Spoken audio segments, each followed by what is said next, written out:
LDF Guruvayur നിയോജക മണ്ഡലം തെരഞ്ഞെടുപ്പ് കമ്മിറ്റി ഓഫീസ് തുറന്നു. ഗുരുവായൂർ പടിഞ്ഞാറെ നടയിൽ CPM ജില്ലാ സെക്രട്ടറി KV അബ്ദുൽ ഖാദർ ഉദ്ഘാടനം ചെയ്തു. CPI മണ്ഡലം സെക്രട്ടറി PK രാജേശ്വരൻ അധ്യക്ഷത വഹിച്ചു. LDF സ്ഥാനാർത്ഥി NK അക്ബർ, CPM ജില്ലാ സെക്രട്ടേറിയറ്റ് അംഗം M ബാലാജി, CPM ജില്ലാ കമ്മിറ്റി അംഗങ്ങളായ C Sumesh, M Krishnadas, TT Sivadas, CPI ജില്ലാ കമ്മിറ്റി അംഗം advocate Muhammad Basheer, LDF convener PK Saithalikutty തുടങ്ങിയവർ സംസാരിച്ചു.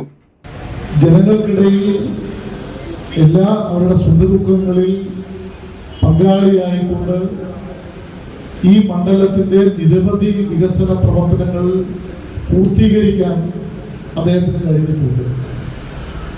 ഗുരുവായൂരിന്റെ പ്രധാനപ്പെട്ട പ്രശ്നങ്ങൾ, മേൽപ്പാലം പോലെയുള്ള പ്രശ്നങ്ങൾക്ക് പരിഹാരം കാണാൻ ഇടതുപക്ഷ ഗവൺമെന്റ് ആവിഷ്കരിച്ച പദ്ധതികൾ പ്രാവർത്തികമാക്കുന്നതിന് MLA എന്നുള്ള നിലയിൽ അദ്ദേഹം നടത്തിയ പ്രവർത്തനങ്ങൾ മാതൃകാപരമാണ് എന്ന് ഈ നാട്ടിലെ മുഴുവൻ ജനങ്ങൾക്കും അറിയാം. ഇവിടെ ഗുരുവായൂരിന്റെ ദീർഘകാല പ്രശ്നങ്ങളായിരുന്ന അഴുക്കുചാൽ പദ്ധതി പോലെ ഗുരുവായൂരിലെ കുടിവെള്ളക്ഷാമം പരിഹരിക്കുന്നതിനുള്ള കുടിവെള്ള പദ്ധതികൾ കഴിഞ്ഞ ഗവൺമെന്റ് കാലത്ത് ഒരു പദ്ധതി നമ്മൾ ഉദ്ഘാടനം ചെയ്തു. ഈ ഗവൺമെന്റിന്റെ കാലത്ത് മറ്റൊരു പദ്ധതിയും കമ്മീഷൻ ചെയ്യുകയുണ്ടായി.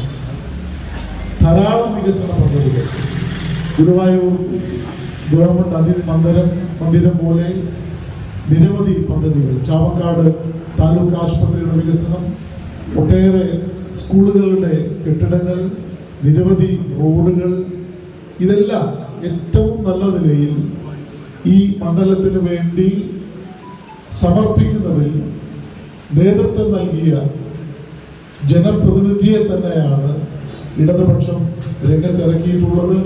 സഖാവ് NK അക്ബറിന്റെ വിജയം സുനിശ്ചിതമാക്കുന്നതിന് ഇനിയുള്ള ദിവസങ്ങളിൽ കൈമെയ് മറന്നുകൊണ്ട് പ്രവർത്തിക്കണം എന്ന് വിനയപൂർവ്വം ഞാൻ അഭ്യർത്ഥിക്കുകയാണ്.